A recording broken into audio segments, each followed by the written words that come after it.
Hello there, it's me again. It's the history show tonight. All history, everything's history tonight. With me good friends, international artist Anthony Brown. So I've got him with me to keep me company and talk about different things. So it should be alright tonight, it really will.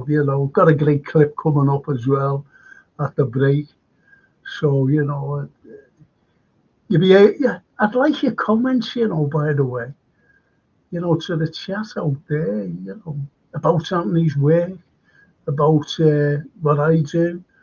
And I've also got a little surprise as well, I'll be putting up, which would be good. So I've just got to go. I'm sorry, but I've just got to go to this man, Will P. Good evening, Frank Carlyle and Anthony. Hello, Will. It's good to see you. I know that you're busy. I know that you're busy. Will and I, we go on a smashing airport up, but it's out of the way. We just stream it and people chat on it. I don't chat anymore on it, unfortunately. And it's Nuuk Airport in Greenland, and Nuuk is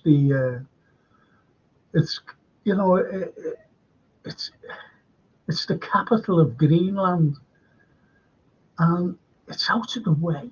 And they're doing the airport reconstruction or the construction of it. They're extending it, especially the runway, because they're only those propeller planes,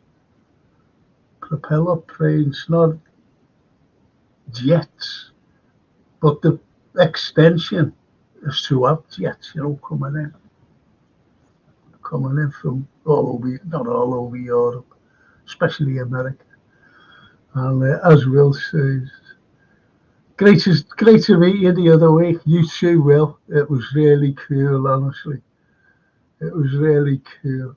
Don't forget Costco. Nuuk International. That's it. Nuuk International. And it's really good. And you get good people on there, if you're one of their streamers, they're really good people. And you just chat. They're all over the place, They're not just like here. They're everywhere. They're in America, Germany. They're everywhere. Everywhere you can think of, these people. And they all speak English as well, or type in English. I was going to say Costco. Still waiting. Oh, brilliant. Great to see you, honestly. Let's just go through these anyway. Chris Dix, greetings, Frank and Anthony. Paul Turner. Evening, Frank, hope you're okay and you had a good weekend. Do you know what? I know that we Brits talk about the weather. There's nothing else to talk about. Besides the Euros, but there's nothing else to talk about. Stupid weather, you can't go out. I went out shopping today with my daughter, Francine, and I had to wear a long coat.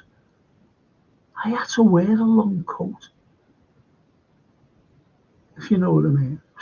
It's horrible weather. It's dark. I have my lights on, my own light. At what time was it? 4 o'clock or something. My lights on. It's July, it's summer. And the skies are not like whitish, with the stupid cloud. The black, the grey, darkens everywhere. It really, I've got to answer this. Did Francine turn up on time? Asked Will P. Will, she was supposed to come down on Saturday, Dad, so she never came down. And she was supposed to come down on Sunday, the day after. Dad, and I'm sitting there like a lemon, dressed, waiting to go. And then today she said, she rang me up this morning, she said, I'll be down, Dad. I said, oh, great. I got ready again, and bang, wallop. She came at 2 o'clock. 2 o'clock. So, no, she wasn't on time. Well, oh, Paul Bear, good evening, Frank. Hope you're well. Thank you, Paul. I hope you too, mate. Tony, LFC. Oh, hello, Frankie. There's a pint in it. And Chris says, it the likes, lads. Yeah, it the likes. Andy Nguyen. Have I pronounced that? Nguyen, Andy. Rennie Yarrow, left back. Yeah, I wouldn't mind him. This is not a football show, this is a history show. Tomorrow is the football show, mate. The weather is soul destroying, Frank. It's not just the rain and cloud. It's how cold it is, says Paul Taylor. Absolutely. It's pathetic. And eventually says, yes, it was as she was. You know, I can't say anything, really. I can't say anything. Well, I'm going to bring in my wonderful friend and sparring partner. And there he is, Anthony Brown. Anthony. Hey, Anthony. Good evening, Frank. Anthony, what's this weather like? I don't know, Frank, but first time in ever we've had the heating on today, and I totally get what you're saying about the dark. It was dark by about 3 here. Yeah, that's what 4 o'clock I had the light on. Yeah, me too. I had the light on. It's pathetic. Yeah. It really is pathetic. Yeah. Will P. Hi, Anthony. Good evening, Will. Tony. Hello, Anthony. Oh, thanks, Tony. Have you noticed? There's only Scotch for you. I won't be cold after that. Cheers, Tony. Yeah, look, Will P even says, yeah, I've got my central heating on. Yeah, us too, you know Will. What I mean? Yeah. And Paul Turner. Evening, Anthony. Hope you're okay.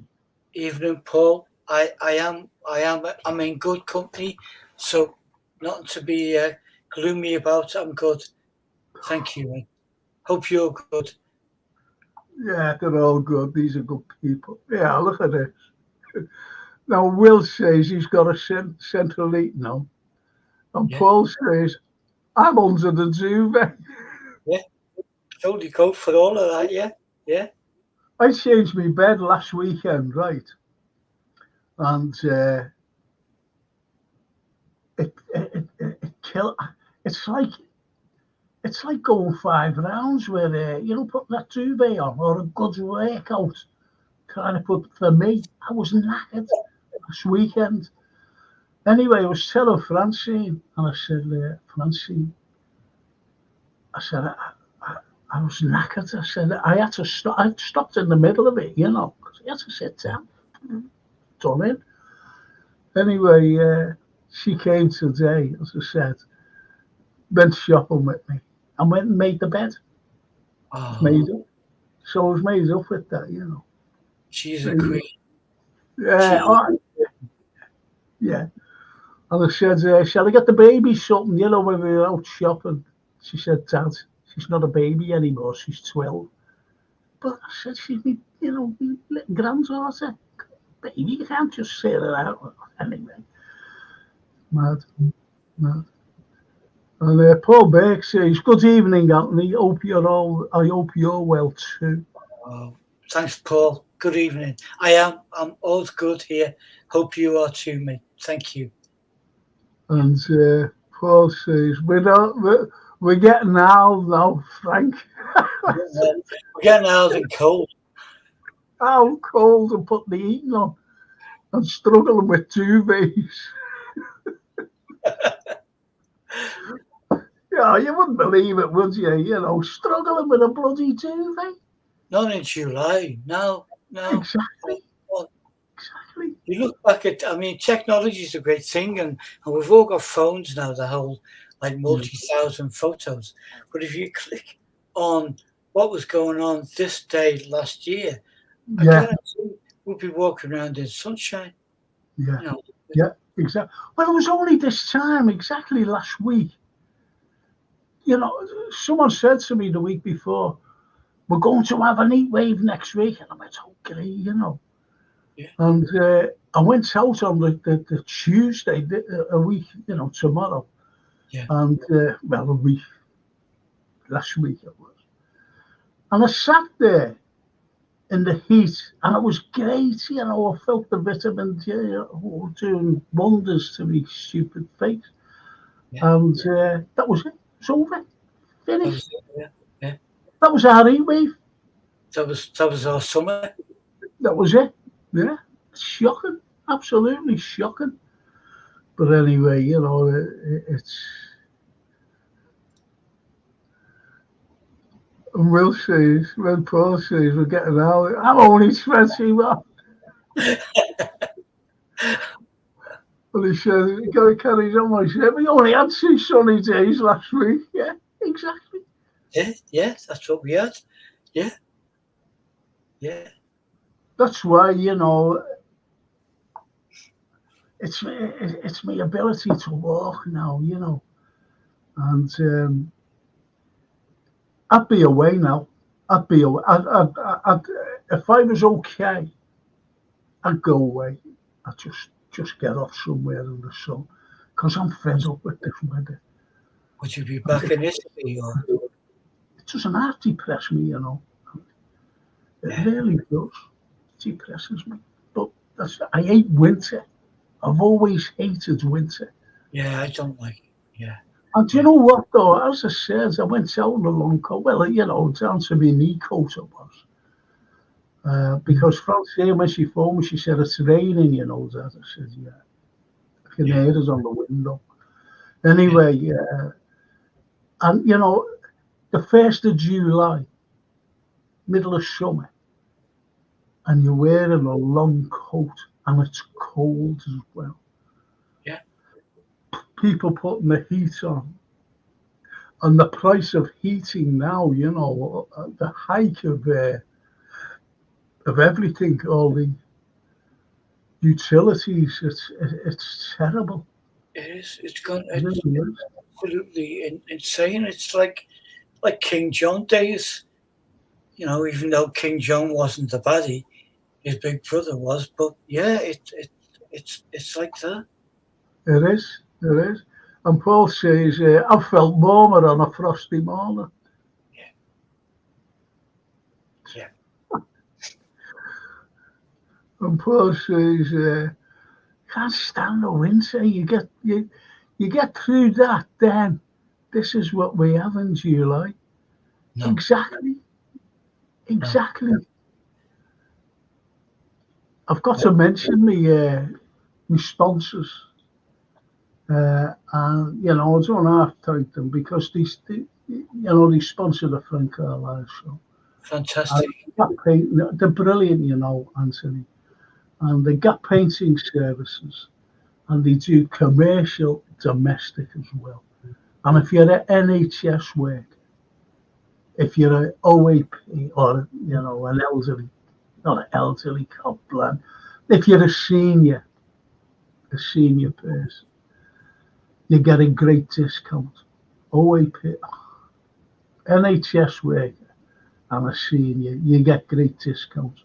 But they're also, you know, even if you're not one of them and you get someone in to do your job or the outside, even your windows, because it's difficult doing windows, they're dead reasonable, fully insured. They're all time saver lads and they're absolutely brilliant.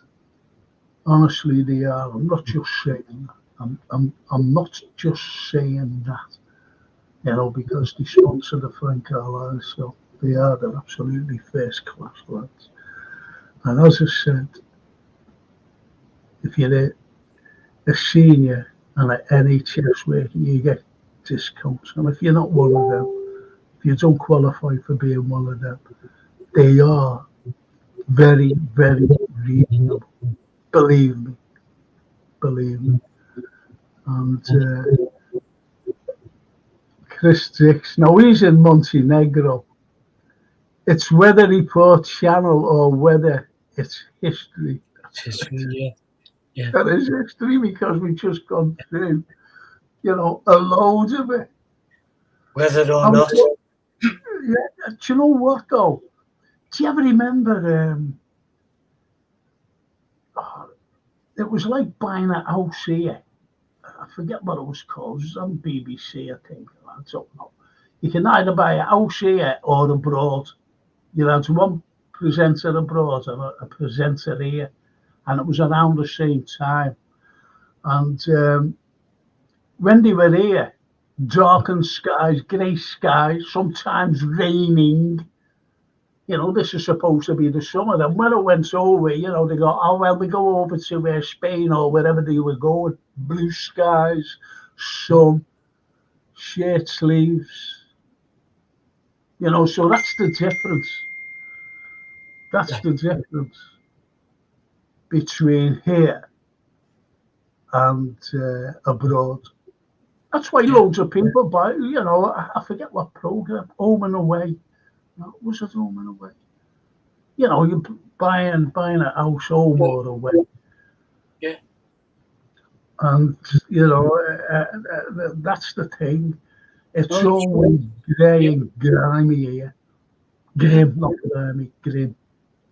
Well, there's so many people over centuries would choose to live abroad for health reasons as on top of the list, not just because we were a bit gloomy with the weather, but the fact that some health conditions require a little bit of vitamin C and D, which we don't often get.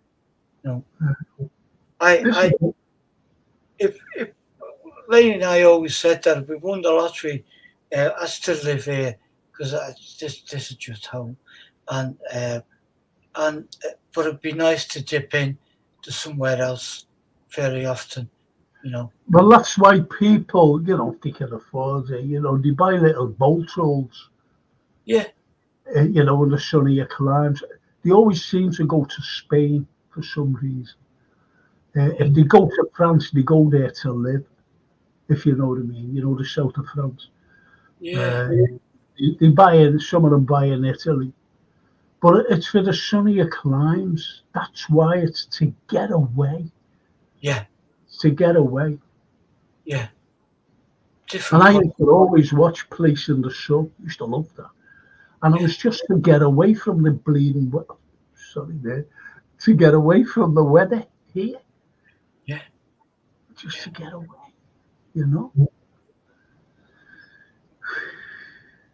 Gary Rigby. Evening, I never get a notification for this. How much I have missed. You haven't missed much. You've only missed Anthony moaning about the weather, that's all. I've been trying to cheer him up by saying it's great weather. It's great weather where Chris Dix lives. 30 degrees it is in Montenegro. I'll go over there to Monty, to a show from over there. Save a fortune on overcoats. Yeah. You what can I? That's what I mean, like say if I was going away, say at the end of the week, I'd have to go out to buy, like, I've got loads of these, but buy new ones, buy shorts and whatever, if you know what I mean. Yeah. New trainees, to go away. So, it never ceases really, does it? Never ceases. Uh, I'm going to show this. And it's a coach tour. It's on the 25th of July with yours truly. And it starts at 10:30 in William Brown Street. It's a coach. And then there's a break for lunch. But you might think that that price is a bit pricey, but it's not, because it's all day, you know. Not only that, but we have a thing which is included in the price, a visit to Williamson's tunnels. Wow. Because they charge a fee in there, but we've got it, you know, so that it's included in this price. Yeah. And it's great. If you haven't been to Williamson's tunnels, or if you have been, or even seeing me, you know, when I filmed it for one of my DVDs, it really is good. It's good to be there and have a look. It's fascinating. It really is fascinating. I've never been myself, but it looks fantastic. Oh, it is. It is. It really is. And that's included. That's included. We will be going up there, and we'll all just shoot it. We'll all just shoot in. But I will be given the phone number and the person to get hold of to book it. It's Lynn Ellis. It's Lynn Ellis. And just get hold of her if you want to go. I will be putting a number up. I might get it up there tomorrow on my football show. So, you know, when I'll be doing the football shows, you know, I'll be putting it up, and especially next week on the history show, the number will be there to contact Lynn to see if you want to go.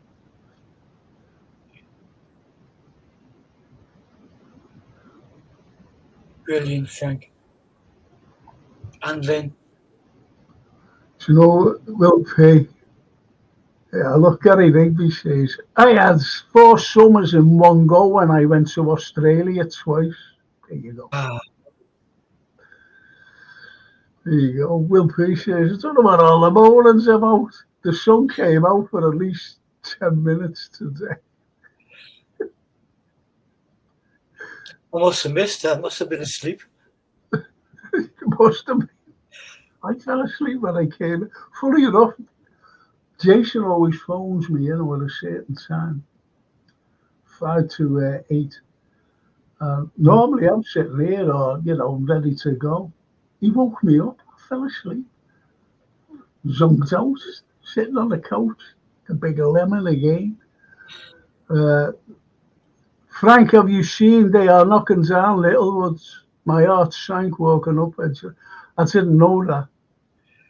Yeah, from what I heard, they're knocking down the tower part of it, and then they're supposed to be rebuilding it exactly the way it was. I haven't read anything in depth about it, but obviously it's an iconic building. Absolutely. Do you know what? I was travelling away that night. I was going on my holidays, and from Lennon Airport, you know, John Lennon Airport. Yeah. And when I was up in the air, you could see it, you know, like glow, you know, a glow. Yeah. It was awesome, that. It was awesome. That was shocking, that. Because that was being made into a film studio. Yes. And if they're knocking the tower down and rebuilding it the way it was, it's not the same, because the original's gone, if you know what I mean. Yeah. And it's such a shame. It really is. So listen, people, I'll put this up later on in the second half of the show. If anyone fancies going along.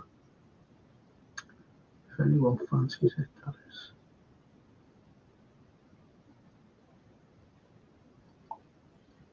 And Chris says, "Hey Frank, is that like the bus tour I went on with you years ago? If it's similar, I recommend it, lad." Yeah, it's very similar. Yeah, yeah. But it's not an open top that's on this. It's just a coach. And we always say the 25th of July is going to be a good day. Dry, sunny, the way You he won't be sees. blowing that day. And we do stuff for lunch as well, you know what I mean? So, you know, you won't miss out on anything, to be honest. I must have blinked and missed the sunny interval, says Paul Tim. Me too, Paul. Yeah. Yeah. Must have blinked and missed the sunny interval. I think it's shocking. I really do. It pisses me off, as I said. It really do. I'm giving another talk over the water where you are Okay. in August. Oh, And great. do you know who it's with? You know the group that you came to the liner with. You Yeah. see, it's that same group. And they Oh, said, "Will you come? Will you come? We know it's over the." I said, "Yeah, I'll be there for you. Be yeah. there." It'll be interesting because I'll be talking about over there, you know, Yeah. a lot of stuff, If it, agreement things. if it suits, we'll come and get you, bring you over, and Oh, whatever. that's brilliant! Yeah, that'll be brilliant. It really will if you did that. Well, So, it really will. where is it? I think it's on the second of August. I think so. Anyway, yeah, it says And second, the is it back second in of August. Port Sunlight again? Let me tell you. I'll tell you where it is. No worries, wherever. No, it's not Port Sunlight. It's she's a lovely lady, Madeline. Right. It's uh, it's hang on. The Nelson Hotel in Wallasey Village. Okay. The Okay. Nelson Hotel I in know of Wallasey. it, but I've not been in, but yeah. Yeah, not too far from where we are, yeah. Oh well, there you go. That's where there is the Nelson Hotel. That should be nice. Well, anyway, I've got to get on with this show. Get on with this show. I know. Leave the overcoats behind. Yes, exactly. Exactly. Yeah, there it is. Look, there's the fire. Ah, it's a shame. I was flying that night and I could see that glow, Wow. you know, from the air. Yeah. Sickening. And Me, the original tower, you know. yeah. But at least they're keeping it up. You Yeah. know, that's how it was, look. Yeah. Yeah. My mum used to work there years ago in the 60s, early 70s. Yeah. Little woods. As it says, you know, Art Deco. I don't know the architect, unfortunately. And I know most architects. But it's sad, isn't it, Anthony, that you know, such an iconic building that it's going to be used, it's going to be utilized, Yeah. That's great. you know, and he did save it because that could have just become flat, nothing there, Yeah. if you know what I mean. Oh, yeah. And it's in a great location as well. It really is. It But it'll is. be, you know, when it's finished, obviously it'll be superb. Whether that's a superimposed picture of it, you know, when it's finally finished, I don't know. Or whether it's a proper picture. I You don't know, know. the Yeah. computer generators one. I'm not quite so sure. I mean, the absolute thought of it being open and used is fantastic. And if it's Yeah, used in a film studio, I mean, we've always had film crews coming to the city, but it's wonderful to have a bona fide base for them. You know. Well, look at that. There it is, there in all its glory. That's a Yeah. proper picture. Now, when you're looking at that, you see tenements in the background, highlights, and then Yeah. where you see all these like other buildings, darkened buildings Yeah. that haven't been cleaned in years. Look how that is there. Look, Yeah. it just stands out. Yeah. The uniqueness of it just stands out. Fantastic, absolutely fantastic. But at least we've still got it. Yeah. And Gary Rigby says, I grew up in Botanic Road, so it means a lot to me. The park is sadly neglected now as well. Yeah. Well, when you look at Gary, when you look at the Botanic Gardens, that became, it was the very first, believe it or not, botanical gardens in the world in 1801 because of William Roscoe. William Roscoe brought in these wonderful exotic plants from all over the world, and he put them here. He put them here so that Liverpool people could look at these exotic plants, first ever in the world. You think about that, what he'd given to Liverpool in 1801. So a load of Liverpool people could look at these wonderful plants that other people around the world had never seen. Had never seen. The only time they ever seen it like an exotic plant that we had here was in papers, books at the time. No photographs, no film or nothing like that then. And there's the outlay of it. Look at that. That's the outlay of it. Isn't that fantastic? And what you see, you see that's the botanical gardens, and just below is the wonderful Littlewoods building. Yeah. It's incredible, isn't it? Really, it's incredible. What a And vision. but as Gary says, it's the park's neglected. Yeah. Do you know what that was? Tell you what that was. That became. It was. Do you know when you had the Crystal Palace? Yeah. Where exhibition. Well, we had one in Wavertree Park. We had one, and Queen Victoria came up to open it, Wow. and it was fantastic. I have I have a fantastic picture. They are. Do you see that? There's like to the left of the picture. You see that that's supposed to be right. The lighthouse. Oh, it's gone from me. It's just gone from me. Oh, it's Greek anyway.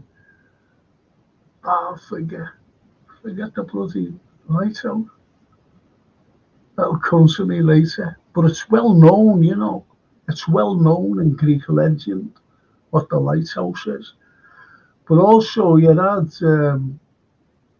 but also what you had was this wonderful uh, facsimile of Parliament. Big Ben. The Yeah. tower. Yeah. See, when they say Big Ben was the Sir Benjamin Hall. That was the bell named after him, Benjamin Hall. And people don't realise who actually built the tower. itself, just the tower, the architect, and what it was named. It was actually named St. Stephen's Tower. You know, Big Ben, the tower. And Yeah. Welby Pugin, the great architect, who actually built a couple of churches here in Liverpool, he was the architect of it, Big Ben. So, and then when Thatcher died, they wanted to name it after her, Thatcher Tower. Big Ben, Thatcher Tower. I still don't know whether it's called Thatcher Tower or whether they went ahead with it, because her name is not in my, it's not, it hasn't shown, it came in and bounced out again, Yeah. if you know what I mean. No, At least talk about it better. No, like various other words. But look at that, that's our exhibition, World's exhibition, look at that. That's beautiful.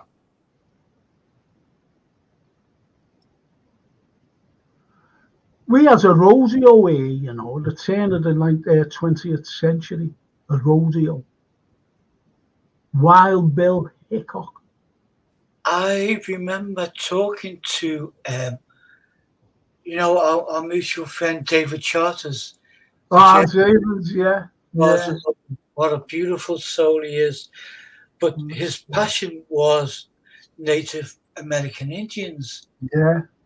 And he was telling me that it would have been an absolutely fantastic sight they all got off the train at Lime Street. Yes, Buffalo Bill. Look. Yeah. And you know who was there? Sitting Bull. Yes, that's what he was Sitting Bull. Yeah, Chief Sitting Bull. Yeah, Chief Sitting Bull. And you know who else was there? Annie Oakley. Oh. Annie Oakley. She was there. These were coming to Liverpool. These were in Liverpool. They were giving these rodeo shows. Wow. Isn't it incredible? Look. Oh, man. What? The stagecoach, look. What a going up the street and talking. Well, in their waving thing. All hanging from the windows there. Yeah, it's unbelievable, isn't it? Yeah. Wow. You wouldn't believe it. The only time you'd ever see stagecoaches is in westerns. Yeah. And yet you're out there. Look at there it is. There it is. Wow. So what year was that, Frank? It was around 1905.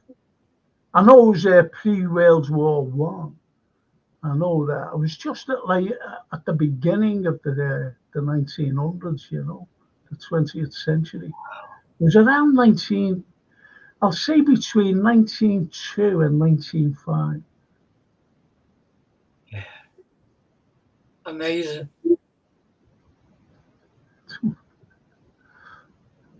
As Will Peace said. Could you imagine that going up Hanover Street?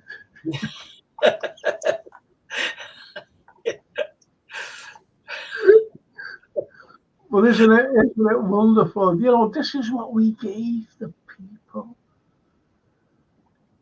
This is what we gave the people. A fella named Adkins in 1831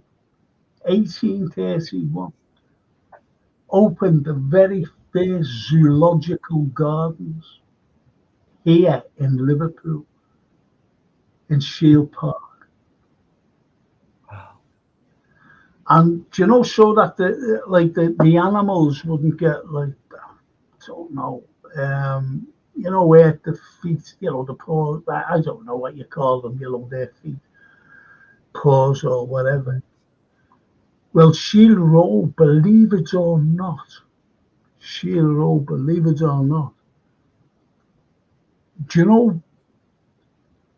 Do you know block paving in the home? Wood block, block. Yeah, What do you- like like the like the churches used to have. yeah. Well, that was that road. The road was like that. The road was like that. Shield Road, so that and years later, in the 1930s, when everything was scarce, you had the Great Depression that started off in America in the 20s, and it came over here. You had hunger marches, everything going on, right, in the 30s. Remember Yeah, the Jarrow March? Well, you don't remember, but the Jarrow March. yeah, And I'll get back to that picture. And they started digging up Shield Road, ordinary people like you and I, to get the wooden blocks to burn in their homes because they couldn't afford coal. Started, wow. this is great history. This is great poverty. Great poverty. These are zoological gardens. Look, isn't that unbelievable? It is. But you had an arch. You had a big arch, the entrance, and people were terrified to go in. It was a big arch. Yeah, because what Atkins had on the arch were vultures and eagles.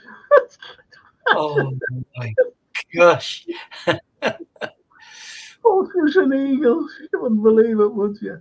But look at that. Isn't that unbelievable?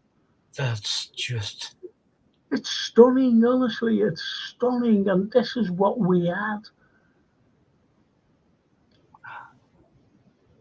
This is what we had. And Gary says, was the zoo in Nugent? No, it was in Shield Park, not Nugent Park. Shield. That's why, a few years later, they built the Hippodrome Theatre. And the Hippodrome Theatre, uh, because it has a connection with, like a circus sort of thing. And they yeah, used to borrow the animals from out of there. And they had a lion tamer. And they put up on the stage in the Hippodrome these cages, this cage, whatever wow. it was. And they had a lion tamer in there, and he was doing all the whipping, and the lions were doing all the jumping and roaring and everything else. But one of the sides fell off the Oh, cage, and the other one became loose, and all the lions started to just pandemonium, wow. screams, the audience all running out, and the lion tamer go, get back. What's he shouting to a lion? Get back. It's like shouting to a fly to get out your house. He don't understand English. Hate them flies. I'm always telling them to get out, and don't take a blind bit of notice of me.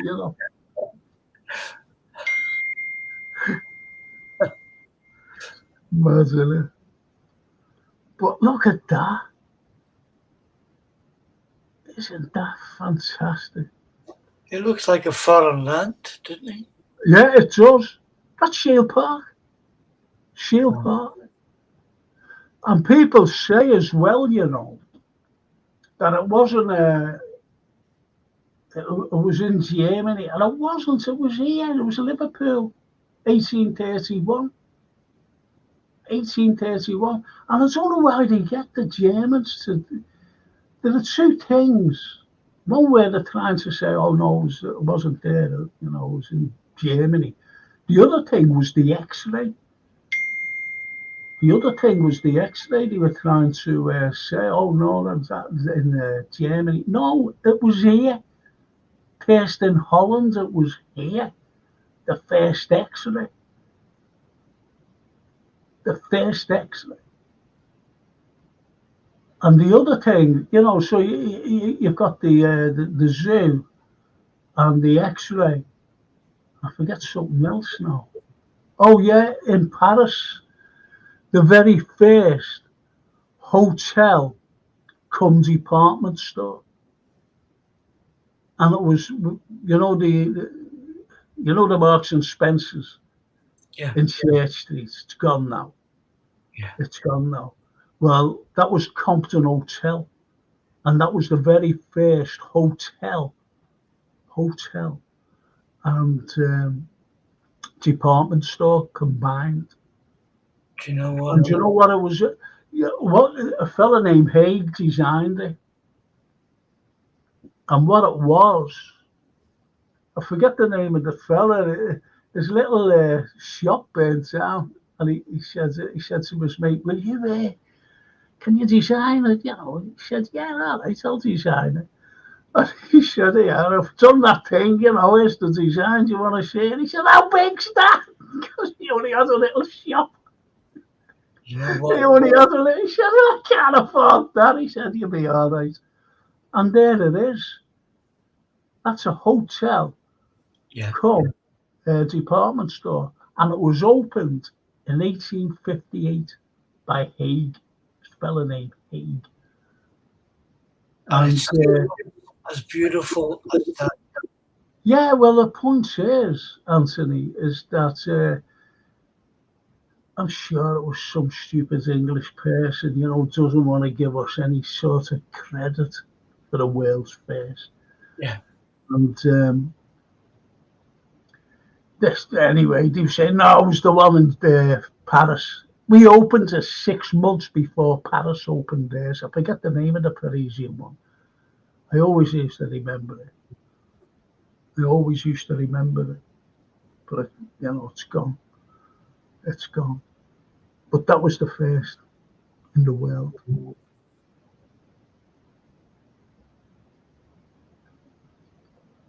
Ian Mack. Hi, Frank and Anthony. Did you see the name of that butcher shop? River Plate Meat. Wonder if the Argentinian steaks imported to Liverpool. Of course they did. Of course they did. It's like Frei Bentos. The tin meat coming over. That came from Argentina as well. Yeah, you're right there, Ian Mack. Absolutely. Ian McCartney. Hi, guys. How you doing? Evening, Ian. Nice to join us. And Will says, there will be a big private house at Mossley Hill. He has his own zoo and opens it on certain days. He has one of the largest chimps in the world, I think, got out and caused havoc. It did. They actually shot it, Will, simply because it was a zoo. It was, it was like a private zoo. So you're spot on there because we had 3 zoos in Liverpool. Anyway, this particular monkey got out, big monkey, and it jumped on this woman and was trying to take her hat off because women always wore hats. And I tried to take her, I was dragging her hat and she was screaming. And anyway, the poor lady died of a heart attack. She never died right away, but the stress and everything else of this big monkey. And he shot the monkey. And closed the zoo, didn't he? Yeah. So you're right there, Will. Get in there. Yeah, spot on. Well done, mate. And Gary says, Frank, they don't give us credit for anything now. And they make Liverpool look tiny on maps. Do you know what? That's a sore point with me, to be honest. And I'll tell you for why, Gary. Every time you get the weather map, the bloody weather again, every time you get, it's always like, I'll tell you, let me go through this. You get Edinburgh, then it goes down, and you get Manchester, then you get Cardiff, then you get London. You always leave Liverpool out. All the time. All the time. We don't get any credit. We do not get any. I was watching something about the Blitz a few months ago. And I was fuming because what it was down in London, the little nights going on, roll round the barrel, and all this. During the land before, oh, and a comment came on and went, hang on a minute. You mentioned it, and they was doing all this London to me, Blitz. And then it said about Coventry being bombed, and Birmingham being bombed. And this comment came up and went, hang on a minute, the most bombed city outside London was Liverpool. Why isn't this mentioned? Why isn't Liverpool mentioned? I went, get in there. It's shocking. Yeah. It's shocking. You can even go back to the Civil War, the English Civil War, when Prince Rupert came here with his troops. He came here with his troops in May 1644. And he stayed here until June 1644 and got off. Now, the point is, what I'm trying to make is that Rupert, he lost all his ammunition, all his gunpowder was used up to, he finally took the castle after 18 days. 18 days. Finally took the castle, but he used up all his gunpowder. 2,000 men he lost. Fatally wounded. So when he had to go from here up to the next big battle, which was in Marston Moor, York. And it was there that the parliamentarians looked at the bedraggled and bloodied and tired and out of gunpowder Rupert's troops, and it gave them one big lift. Yeah, we're going to stuff these. These have got no gunpowder in it. Look at the state of them. Because they were all bloody, they were knackered. They had to walk, They never had trains or anything, or planes or whatever. They didn't even have a horse. It was only the likes of Rupert and his entourage who had the horses.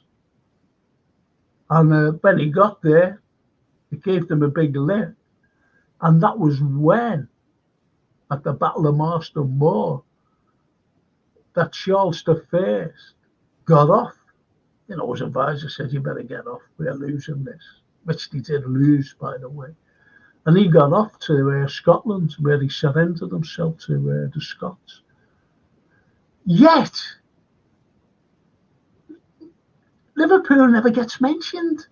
This was the downfall of Charles I at Marston Moor, but we never get mentioned. Ever get mentioned. And it's a total disgrace, to be honest. There you go. There you go. Look at that. Look at that castle there. Look.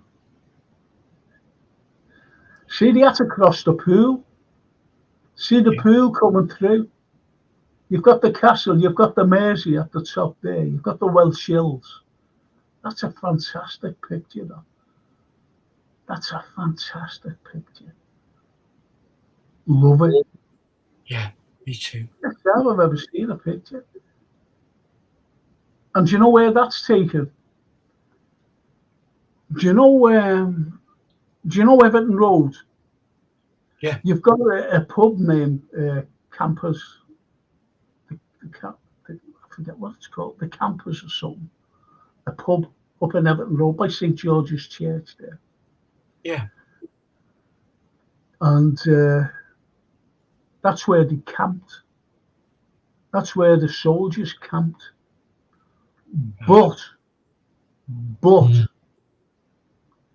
they couldn't see the castle from there because of all the trees. You know, a clear view of the castle. So they went along to Low Hill to look down. Yeah. You know, like if you're getting on Low Hill and you're looking down, say like now today, you just see the old Royal Hospital. Yeah. But all that gone. Right down you could see the castle, and that's where they viewed the castle from. Wow. That's where they viewed the castle from. So this is what you know, if you see that picture, and look at you've only got to look at the cannons and all the gunpowder, and he used all that up. And when he got, as I said, when he got to Marston Moor, they would be draggled. They would be draggled and bloodied, and he lost a lot of men. No gunpowder, said. But Liverpool doesn't get me. It was the downfall of Liverpool, the siege of Liverpool Castle. The siege of Liverpool Castle was the downfall of that man. And it's shocking. It really is shocking that we don't get mentioned, as Gary Rigby said. We hardly get mentioned. Why? Don't get mentions in the bloody May Blitz. We were the most bombed city outside London. You never get mentioned. And I'll tell you what else sickens me. Sink the Bismarck. Now, if you never had a clue about sinking the Bismarck and the film, you know, the film came on the telly. Kenneth Moore, I love Kenneth Moore. I'm not got nothing against him. I think he's great, Kenneth Moore. And you see him walking to work through Trafalgar Square. Right, then you see him going into, you know, where they do all the Western approaches here. Yeah. And when he walks out, you know, after sinking the Bismarck with the girl on his arm, and he say, "Come on, I'll bring you for breakfast." And you see them walking again through Trafalgar Square. Now you just think that the Bismarck was tracked and destroyed in London. And it wasn't. It was tracked and destroyed at the Western approaches here in Liverpool. Yeah. Which is still here. Do you know Mike's story? He wanted to, everyone, do you ever remember Mr. Davis? He owned all, you know, he owned a lot. He owned Winkley Racecourse. And the propaganda against that man was shocking. I was even believing it. I was believing it at the time. And then I woke up finally. I went, hang on a minute, this is all getting at this man. So a little delved a little. Now the Western approaches, Anthony, the Western approaches now, today, was only through the saviour of Bill Davis, because he just said, "I've had enough of you lot," and went to live in Monaco. Bill Davis. Yeah. And he was doing up exchange flags, you know, the builder. He was doing it all up. Yeah. And they reneged on his funding and everything, and we're calling him name, whatever, you know, the propaganda going through and everything else. And the Western approaches, he owned that. He owned the Western approaches. and they tried to. He was being pressured into selling it. He was saying no, and he wanted. This is how he wanted to give it to the museums and galleries. He said, "Hey, I'll take it." They went no, because they were under pressure from as well, because they're the council. Yeah. Story wanted to buy it, and do you know what he wanted to do with it? The Western approaches. Think about this. I hope the people think about this. He wanted to turn it into a wine bar. When all that, was becoming all fashionable. Shall we go for a wine? Shall we go to the wine bar? See it in the wine bar. But he wanted to make that into a wine bar. Do away with the Western approaches. Well, God bless you, Bill Davis said. And the Nelson Monument, Yeah. England expects every man to do his duty. I wish these were pissed off. England expects every man to do his duty. Well, that was fallen to bits, That was fallen to bits. And Bill Davis gave the money, I think it was well over £1 million, to have it, done up for another 1,000 years or whatever. No one mentions that. Yeah. Bill Davis. Yeah. Bill Davis saved the Western approaches. He said no, all the pressure he was getting and everything else. And, as I said, the monument was falling to bits. And he said, it was just like anything else that, people. Who were we talking about who saved the Palm House last week? Yeah. Just like him, George. Yeah. Sitting outside Tesco's and places like that. Yeah. Down south, getting money in for the Palm House. Yeah.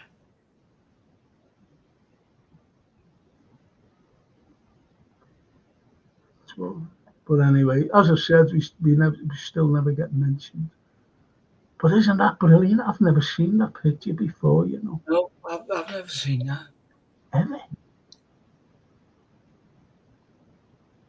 And do you know how they took the castle?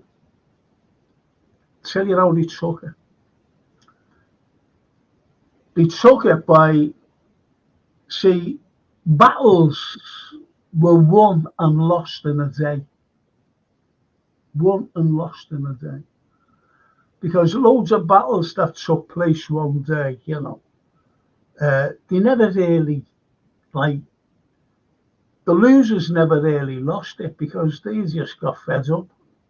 Because, see you in the morning, when it becomes light, because when it went dark, you couldn't do anything.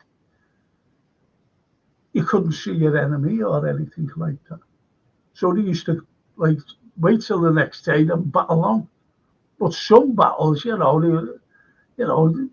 imagine, one side going, I'll tell you what, lads, I'm off. I'm getting off. And they all just fought, yeah, all right. So when the other sides woke up in the morning, there was no one facing them. Gone. And that's why, even Shakespeare come out and said that battles are won and lost in a day. And that was to say, but there, no one would go home or anything because they were stuck in the castle. They were fighting, gave a great thing of themselves. But Colonel Moore, the parliamentarian who held the castle, when Rupert got there, here's what happened. Rupert went like that, I've had enough of this, we've only got a little bit of gunpowder left. And he went in ungentlemanly in the night. In the dark, yeah. Yeah. The early hours of the morning. So, and he has a 3-pronged pincer movement. One that came down the side on the right-hand side, as you look at it, it went right down there. The other was on the left-hand side and the middle. So it was a three-pronged attack. And they came along, they went down and came along Old Hall Street, like into Castle Street, that way. The other, say, like, came along, say, like Dale Street. And the other from the south end of the city, you know, Low Hill way. They came down that way, which was around, say, like Paradise Street, as we know today. Yeah. Duke Street and Paradise Street. So it was a three-pronged attack, which was very clever, but snidey because, you know, became a... You can imagine, you know, one of the guards going, hang on, look at this, not coming here. And told the colonel, hey, Colonel, look at this, not here. He said, well, I'm getting off, lads, I'll see you, I'm off. Got off. Know what I mean? Shouting over to Rupert, you snidey, get you. That's not lawful. That's how he looked. Wow.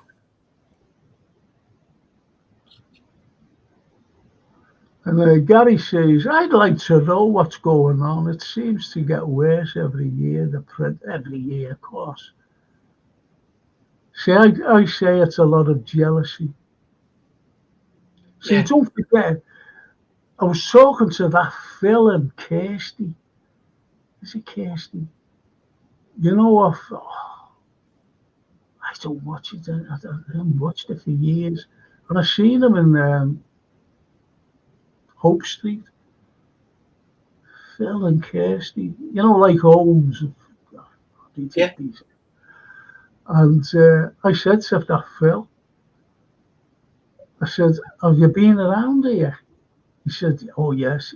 Lovely fella, by the way, very tall fella. I said, have you seen the Georgian buildings? He said, yes. I said, do you know that we've got more Georgian dwellings in Liverpool than there are in Bath? He said, yes, I know. I said, oh, I like that. So we knew, you know what I mean? Well, Pete, we've always been downtrodden, and as far as I can see, we will always be downtrodden city.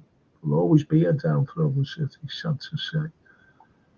But something's got to change, hasn't it? Something got to change. You would hope so, but part of that is gives us the strength, the individuality. Oh. Yes. On the Anfield Road. Good evening, gents. Now drink these. Now drink these. Thank you, Anfield Road. We drink them. There's no Prince Rupert getting through nothing. But what I'm going to do now, I'm going to take Anfield. Thanks, mate. There's all the pints and scotches. I went over the break, so we're going to have this quick, well, it's not a quick break, but just enjoy what you're going to see. Yeah.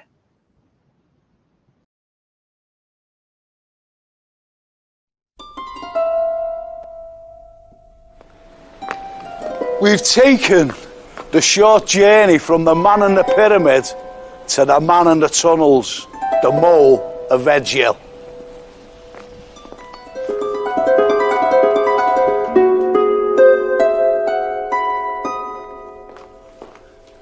After the Napoleonic Wars of 1815, there were many British soldiers unemployed. Also, there were French prisoners of war who were incarcerated in Liverpool and needed to get back home, but unfortunately, they had no money. One man came to their rescue. This man, Joseph Williamson, the mole of Edgehill. You've all heard of a money pit. This is the ultimate money pit.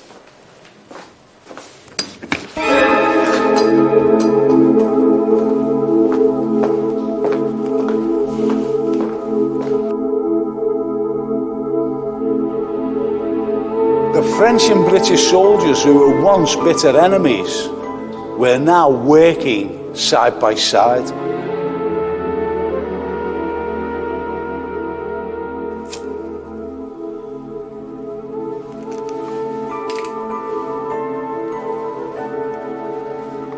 What was the purpose of these tunnels? Was it for canals? Was it for the railway system? Were they for drainage? No, they were plain follies. After 200 years, the pick marks are still visible today after all the hard work by the soldiers just to get back to France.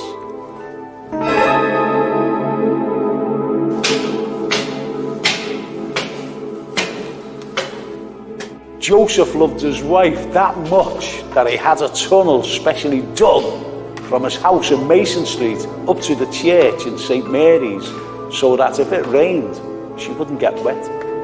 And it became the most expensive umbrella in the world.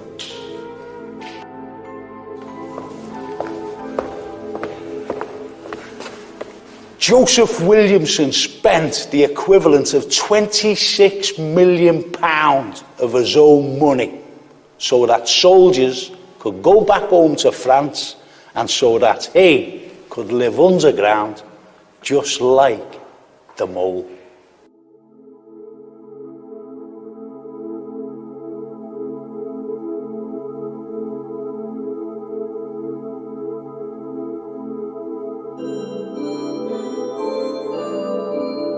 We've just been in an enclosed space, but you don't realise the vastness of the tunnels.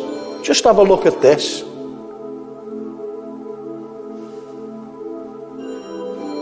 His tunnels did set the precedent for the forthcoming railway system when the engineers used his idea of tunnels to get from A to B.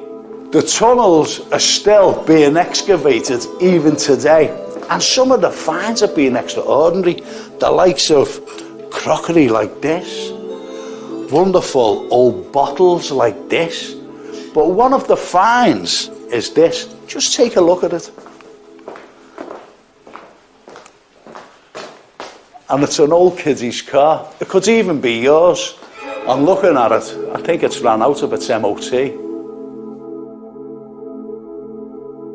The myth surrounding Joseph Williamson digging all the tunnels around Liverpool is a myth, because Joseph Williamson dug the tunnels here in Edge Hill where he lived, and only here.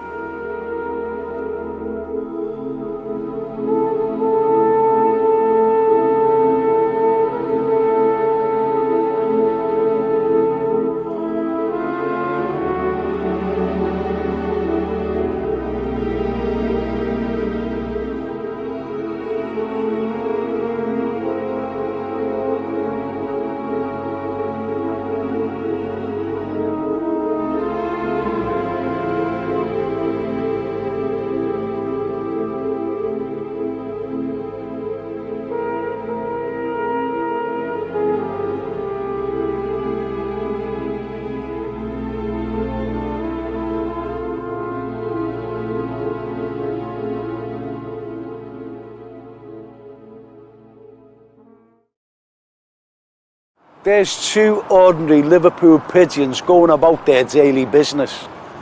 There are two other birds that overlook our city, and believe you me, they're not ordinary. The liver birds derived from 1207, when the antiquary of King John came up to the area, overlooked the harbour, as we know today, Liverpool. He went back to King John and said, claim it for the realm, this piece of land, because nobody owned it. So King John said, what's there? And he said, well, local people who are fishing call it the pool. He said, well, is there anything else there? And he said, well, yeah, there's on the shore, there's tons and tons of laver, which is an old Anglo-Saxon word meaning seaweed. So King John put pool and laver together and derived the name Liverpool for the Royal Charter on the 28th of August, 1207. And that is how Liverpool derived its name. So what kind of bird is the liver bird? It's no ordinary bird. It's not a pigeon or a seagull, nor is it a cormorant, as people imagine. In fact, it's the royal seal of King John, the eagle of St. John and King John. So why does it look so weird? During the English Civil War in 1644, when Prince Rupert came here, laid siege to the castle, 3 months later, the parliamentarians retook the castle. One of the lads went up to the town hall, got hold of the royal seal and smashed it up. By the time King Charles II was enthroned, they asked an engraver to come out with the royal seal, the original royal seal of Liverpool, the eagle of King John and St. John. Unfortunately, it came out not quite right, and people thought that it was a cormorant. And what's that in its beak? Well, of course, it's the laver, it's the seaweed Liverpool's name symbolised.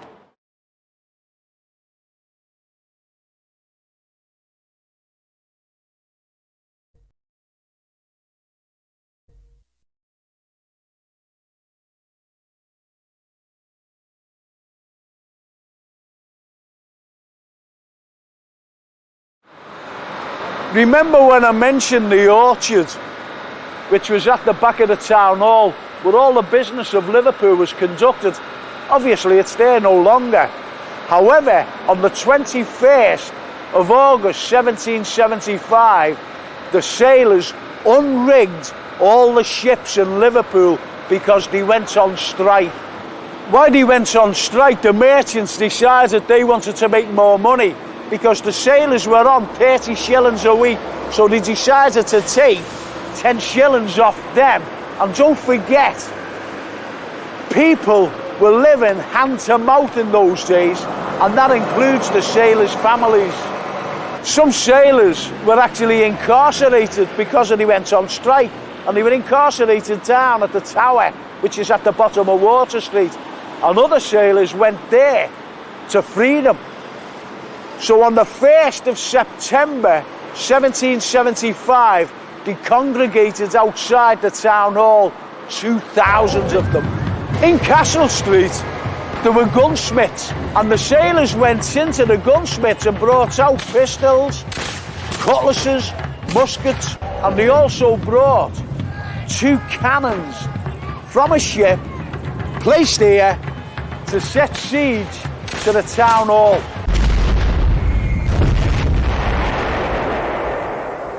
Behind these gates were 300 special constables along with the Mayor Wright. And he said to them, "All right, lads, get out there and sort them. This is 2,000 sailors." And they said, "Are you joking? You get out there and sort them, because there's 2,000 of them out there and they've got cannons, guns and muskets." Really, there was no contest, because there was 2,000 mad sailors waiting to confront the special constables. And they wouldn't go out. I wouldn't, would you? The conflict was finally resolved, and the ringleader, General Gage, he wasn't executed or anything like that. He was actually coerced into the Royal Navy, because the Royal Navy were actually at war with the French, and they needed tough men, and General Gage was the toughest of the lot. Don't forget, on the 1st of September during the siege, there was musket fire, there was cannon fire, there was every kind of fire. But where's the damage? Can you see any? I can't. Why you can't see the damage today is because they brought in the famous architect John Foster Sr. to redesign the whole of the front, the badly damaged front, and he designed the famous balcony.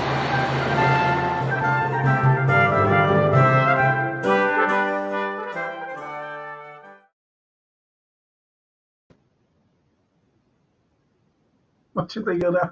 Wow, I love it all, and that's kind of what we were talking about before when we said that Liverpool gets sidelined and trod on and stuff. But out of that comes that strength. Yes. In those clips you did there from Joseph Williamson right the way through to the Sailors. That's just, I love that. I love that. The siege of the town hall. And you know what though?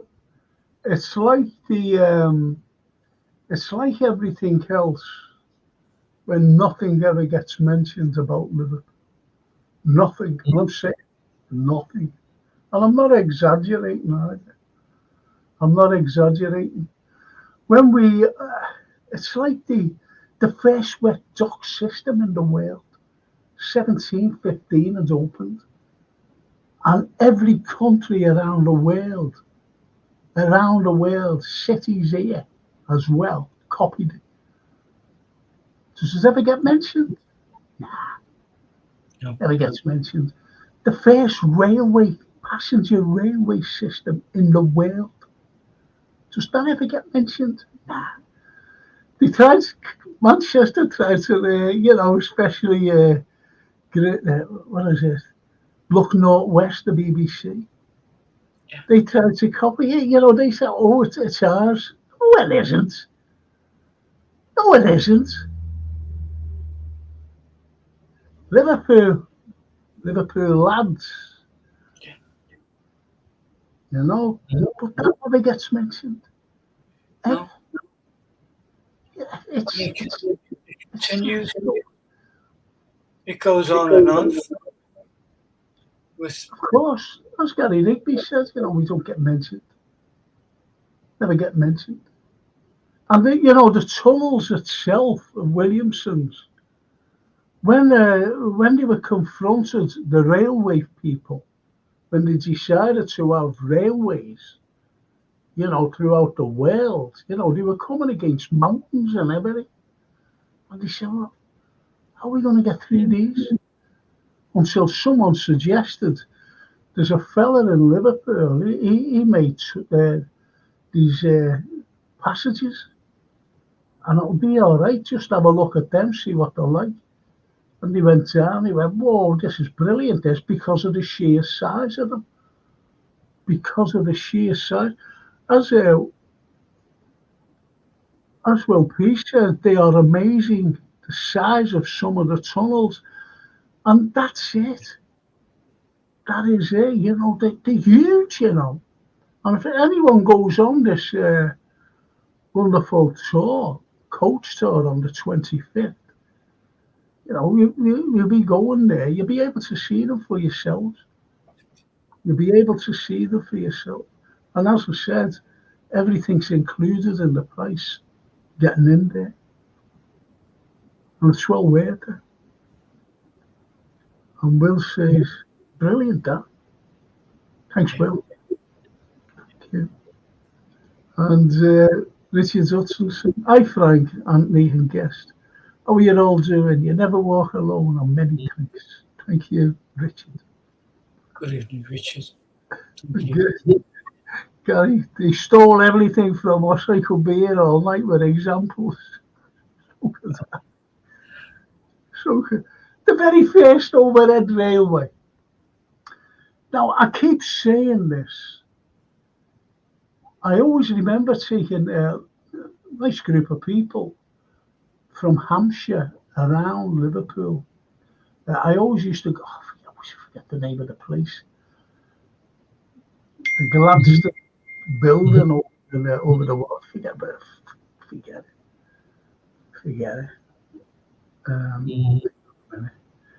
This is off the. This is off.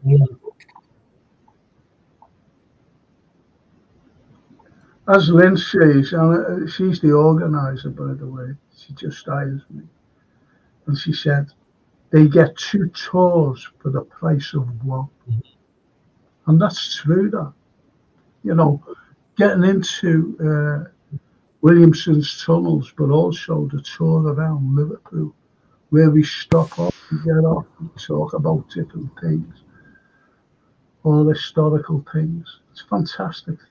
It is a fantastic tour. and very popular. Very popular as well. Thanks, Lynn, for that. Thank you. Great video, that, Frank. More fascinating history of the city to know of.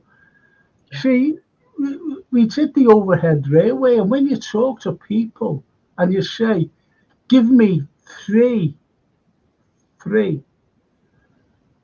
or four greatest engineers of the 19th century, the 1800s. And they always say, they go, Isambard, Kings and Brunel, yeah, great. Thomas Telford, yeah, great. Oh, wow. George Stephenson, yeah, great. And they never mention one particular person who's the greatest of them all. And they go, oh, didn't know that. And it was Sir Douglas Fox. And Sir Douglas Fox designed the very first electrified overhead railway in the world. Does that ever get mentioned? No. Does Paolo Ferranti ever get mentioned? A Liverpool lad born of Italian parentage? No, never gets mentioned. And yet he was Liverpool's most greatest inventor. He invented 73 inventions, but the most important invention he did, do you know when the light bulb came out? You know, he used to switch his on and go click. And he used to go out and go, oh, look at that, it's great, isn't it? And turn it off again and walk out. Because, you know, it burned. He really didn't know about electricity, you see. But when they went on that click, it was only a click. But what he invented was the grid to send electricity, and also the switches in each room. And the first one to have it was Buckingham Palace, and he invented the switch in the grid down in London. And in other words, and the streets, and in other words, he lit up half of London. Paolo Ferranti from Bold Street. No one ever mentions it. Nobody. Oh, man. And that's the shame. That's the shame of anything, you know, that I just look at things and then I'll never forget going into do you ever remember that bookshop in the precinct? I don't know whether it's still there anymore. No, I think it's gone, but I do. I used to love it. We were forever there. Yeah. That's what I mean. I used to get my books out of there as well. Yeah. And I picked up a book that thick. And I went, oh, I remembered the title of it. And I said, I'll have to get that one day. I went in there, I was just passing through, so I walked in and was having a look, and I went, oh, there it is. And it was about the May Blitz, you know, and other things as well. Yeah. And there was thickness like that on the May Blitz. And as I said before, Liverpool was the most bombed city outside London. We got hammered by the Germans. We got absolutely hammered. Yeah. And it's only because of the docks, obviously. And we're very lucky. You know where the town hall is? We were very, very, very lucky that that's still up there today. Yeah. Simply because they were after the northwest approaches. They were after there. And they never got it because they were bombing the wrong side. They were bombing down by the Custom House, South Castle Street. And that's what got hit heavily. So, as I said, they were after that. So if they would have got it right, the Germans, they would have got it right, the likes of the town hall would have been destroyed, and the western approaches would have been destroyed as well, all around there. So, you know, it's a shame, like, the custom house went. Well, it was our own fault simply because it could have easily have been saved. And people, you know, they were saying, don't knock it down, don't pull it down, rebuild, not rebuild it, but just go inside and just repair it. Yeah, that's all. Because 2/3 of it was gutted. That's all fire damage. Fire damage. And he wouldn't. Because the Americans wanted, they said to the Liverpool, oh, we'll buy that off you, brick by brick, you know, stone by stone. And he went, oh, yeah, all right. So they pulled it down. The Americans reneged on buying it. And that was the end. The Americans, I don't think if the Americans would have come in and said, we'll buy it, because they were buying bridges and castles and everything, weren't they? Remember? From Scotland and bridge, you know, down in London Bridge. Yeah. They were buying things like that to put in the middle of the deserts, by the way. Pathetic. But that's the way it is. That's the life. That's stupidity, especially on our behalf. Yeah.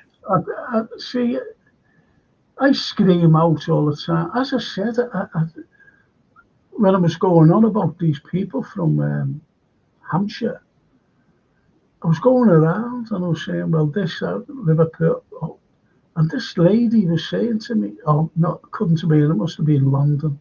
I said, it was in London. Everything I mentioned about being made here or invented here, oh no, it couldn't have been. It must have been London. I said, it wasn't. It was and she got on my nerves. And I just told her to shut up. Yeah. I said, can I do my job, please? That was the end of the sentence for me. I used to go over there every year, you know, to look after these people. I used to hire me of a weekend every year to take people around from all over the country. It's outrageous. I think a big thing about it is that it's not being written about. All the meteoric achievements of the city are not being written about on a university level or at a level where it's taken as gospel, because everything else is copy and paste. That some little thing was the most important. It wasn't, and Liverpool gets overlooked. It does. We get stereotypes, you see. I don't think anybody likes to talk about Liverpool because we're stereotyped into being, well, you know, I don't want to say what we're stereotyped for drug abusers, murderers, scruffs, you name it, we're all this. And go. I can understand the first stereotype being that we don't roll over and accept. We'll stand up and argue the toss. So we'll confront what's wrong, and that's been going on as you eloquently describe every week since at least 1200 onwards. Yeah. This is just no, we're not having that. No, so it's just crazy. It is crazy, but don't you think that it's up to? Do you know what? I always remember Tony Snell coming into me and went, "Hey, our superstar," and he gave me an email that went through to Merseyside. He said, "Hey, Harry, superstar." I was, "What's this?" He said, "Read it." And what they wanted me to do they wanted me to go around the country. The country. Yeah. With, do you ever remember that a fella named Neil Oliver or someone? What was his name? Long black-haired historian, beard, Scottish lad. And they wanted me to go around with him. You know, he'd be doing one thing and I'd be doing another. Yeah. And he said, Tony said, you've done it. You made it. I said, why? He said, look, I want you to do that. I said, that's great, that. And do you know what let me down? Well, tell you what let me down. Not me personally, like the way I dressed or the way I presented. Do you know what it was? Me accent. So someone on BBC said, oh, we can't be having a chap with a Liverpool accent presenting history. That was it. No. See what I mean? Yeah, I do. That's how bad it is. I do. Well, it's bad then. I don't know about today. Same. But it was bad then. Yeah, same, Frank. Doesn't go away. You know, it's as though like the Liverpool accent sounds as though people are thick. And you've only got to look at the lads I've just been mentioning, Kirsten Allen, you know, Sir Douglas Fox, people like that, you know, who invented all these wonderful things. Unbelievable. It's like I mentioned in William Huskerson last week. I think I mentioned him last week. Yeah. Being, you know, he was the iconic Scarlet Pimpernel. Yeah. The Scarlet Pimpernel story by Baroness Ortsky was based on him because he was sneaking over to France and smuggling the Aristos out. That's so the story was based on him. A Liverpool man. Amazing, man. Amazing. Absolutely amazing, man. Which we're not taught about in schools. No.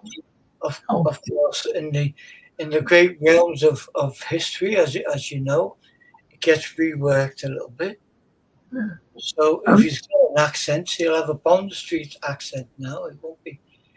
Well, you know, you've got the likes of, as I said, Oscarson, and he was the Scarlet Pimpernel, a Liverpool MP, and he was one of the main architects for the first passenger railway system in the entire world. Yeah. William Huskerson. Amazing. Incredible. Yeah. Huskerson Dock named after him. The beautiful street of Huskerson Street's named after him. That's a beautiful street. George. It's a shame. It's a shame that we, you know, we hardly ever get mentioned anyway. And Gary Rigby says Meccano and the crossword puzzles invented in Liverpool. So was the football net. The football net. Oh, what was his name? Who invented the crossword puzzle? But he didn't invent it here. The very first crossword puzzle was in New York City, and he did it over there. You've got the likes of you. I'd love you to know that. Well, you do should know it, but I don't think the chatters know. When you talk about Edgar Allan Poe and the Raven, you know, the most famous book, The Raven, you see the drawing of the Raven, and then you see all the images in his books, all the illustrations, and that was by a Liverpool lad. A Liverpool lad. And when you think, well, who is he, you know? Well, this Liverpool lad was a street artist, a young kid, a young kid, and he got nicked for begging in the street. He said, "I'm not begging," you know, because people used to give him money because of the street art. So anyway, he went to jail. Then he came out of jail, and he decided to go to America. James Carlyle, his name is. And he goes over to America, where, you know, his drawings and whatever. And Edgar Allan Poe, and I like this fella. And he asked him, he said, "Do you want to draw for me? Can you draw a raven?" That's all he said. "Can you draw it?" And he went, "Yeah, look, give him the raven." And that raven became synonymous with Edgar Allan Poe and his stories, the raven. And it was just because of the drawing. So he did all the illustrations for him. And unfortunately, James became an alcoholic. And he came back to Liverpool penniless. And he ended up in a workhouse, Brownlow Hill workhouse, where he died, a penniless man. Yet, he's famous for me and you. He's famous for a lot of Americans. But he's not really famous in the country. He's not. We do our bit, and I know our dear friend Mike Kelly did his bit. And of course he did. If anyone travels to the Edgar Allan Poe Museum, which I think there's a couple of them in Lebanon, but because he lived in different places, in Boston was one, but in Virginia, on the walls of that museum, they will see those beautiful drawings that were done for the Raven. Yeah, I've never seen them in person, but that would be if I could jump into a Doctor Who TARDIS, I would be there. Yeah, look at that. There's drawings, look. Yeah. Jason's great, isn't he? Yeah. But look at those. The Raven. Amazing, just amazing. And that as a work of art, the Raven, the poem itself was the first of its kind. Oh yeah. And it reminds me sharply of a Scouse, Edgar Allan Poe. He had such a tough life, never made money out of it.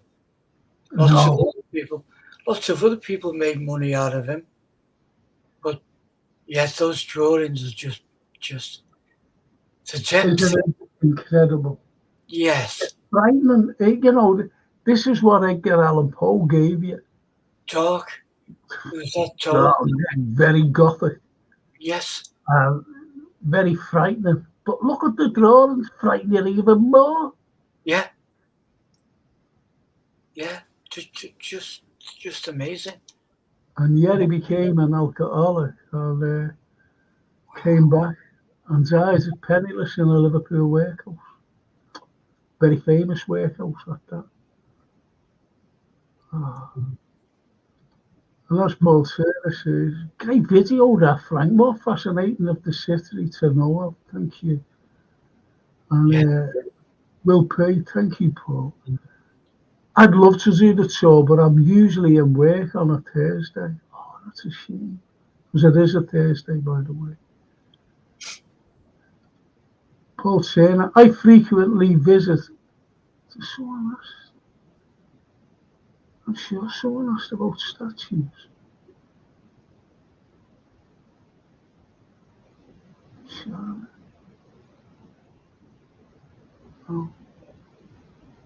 Oh yeah. Mm-hmm. I frequently visit all the museums in the city to learn of Liverpool history, says Paul Turner. You do, but there are some that have been dodgy, to be honest. Yeah. Come on the tour, you'll soon learn a lot more. Paul, come on that tour on the 25th. Meccano and crossword puzzles invented in Liverpool. Certainly was, Gary. Certainly was. Gold nets as well. Paul, Frank and Anthony, do you know who are the statues and figures on top of the town hall building in Seacombe? No. Sorry. No. Sorry, Paul, no. But we'll find out for next week. Yeah. Just don't know. Just don't know. Sorry there, Paul. In our history, in our school history, says Will P., we done the Spanish Civil War.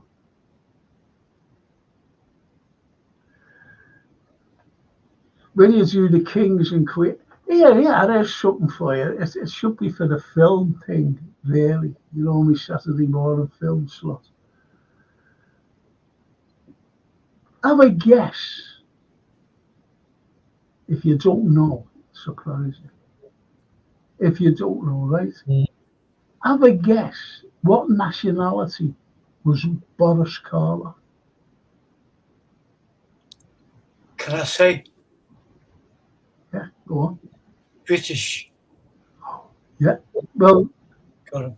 well, he started off his film career in Liverpool, not in Liverpool, sorry, in England, right? Yeah. Started off. And he has a bit of an accent, didn't he? Did you know that? He has a little bit of an accent. He came across when he's talking.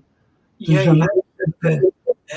That in some cases they call a speech impediment. Yeah, but it wasn't. It was that's a cracking thing. He spoke. Yeah. Shall I tell you what he was? I'm going to surprise you here. Go on. Very surprised of this. He was an Indian. Yeah. Yeah. He's Indian. From India, you know, don't mean the indigenous over in America.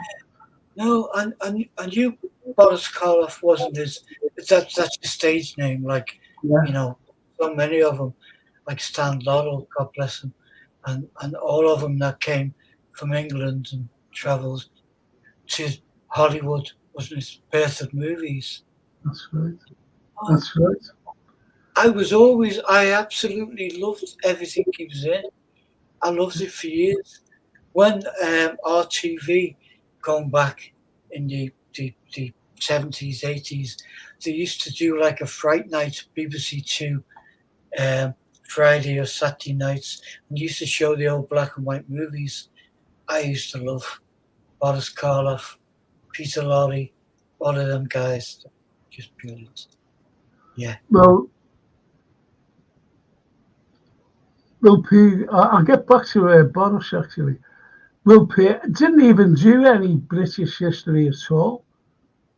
Yeah, that's in school. That's what Will's saying. I know.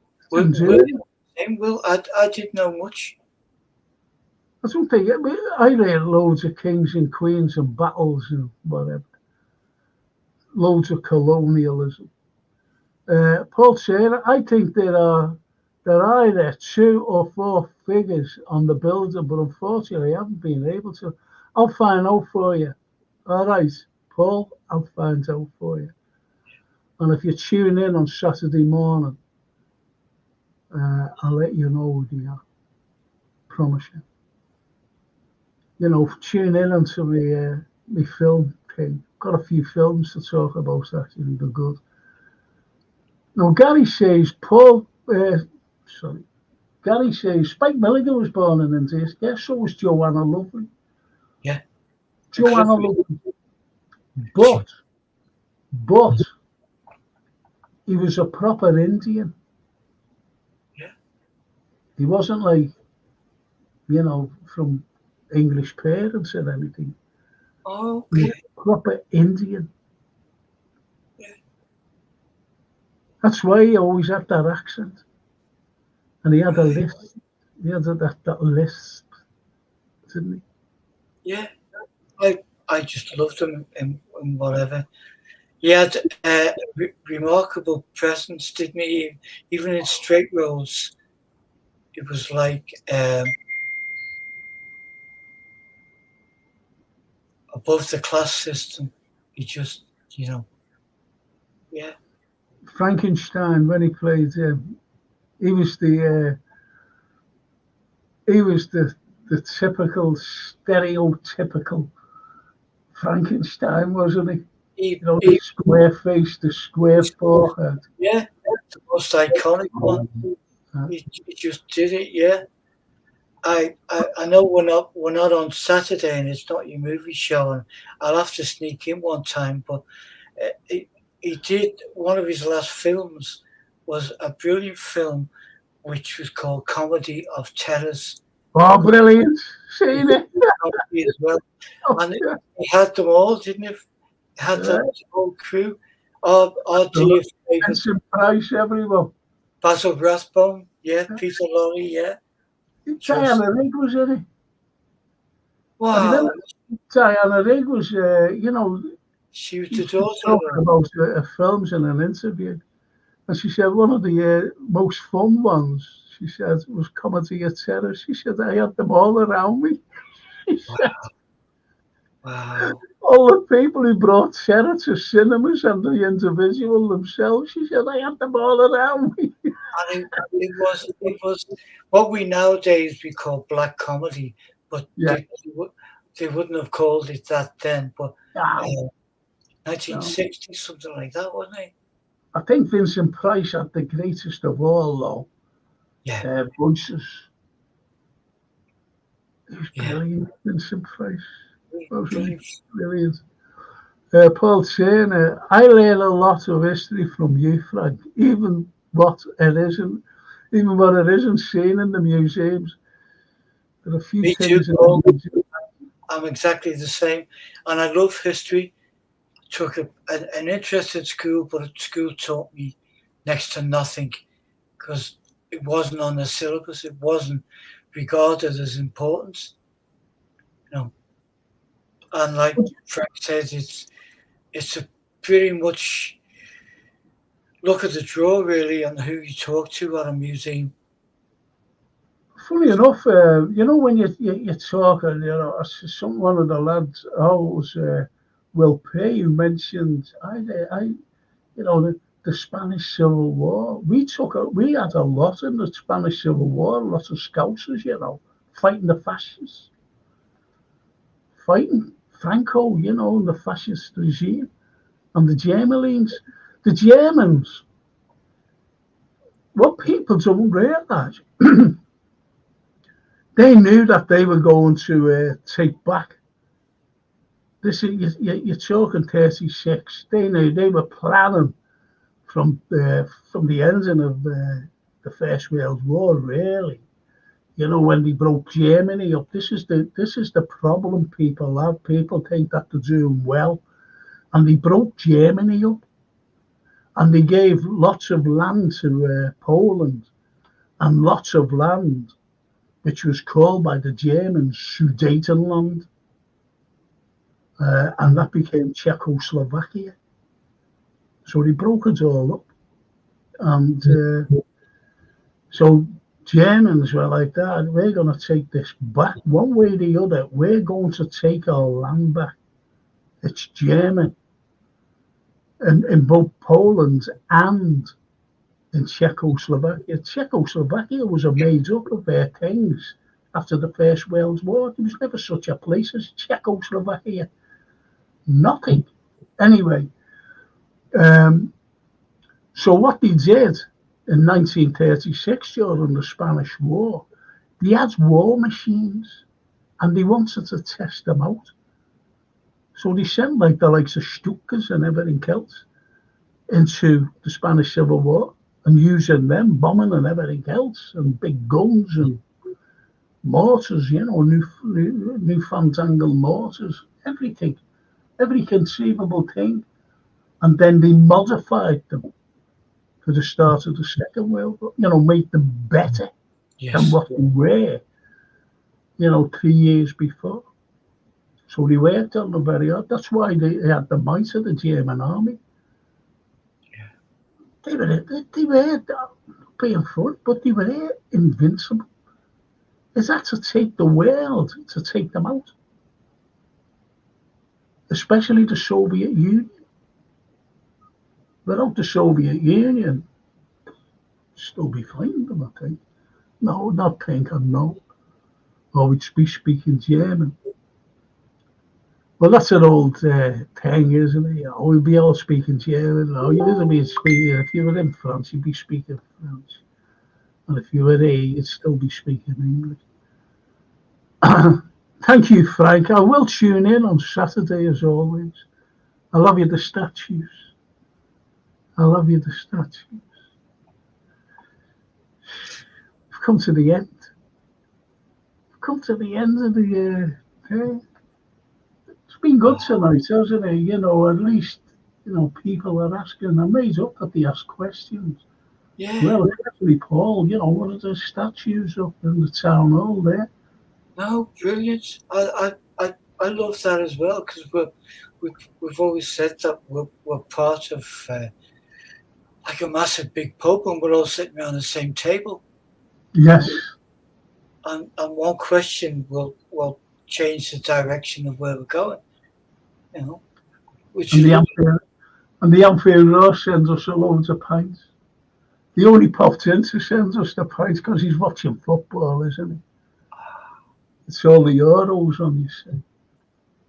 But we still have the lads, you know. We still have the lads popping in and out. Yeah. Popping in and out. Yeah. So I just want to put this up.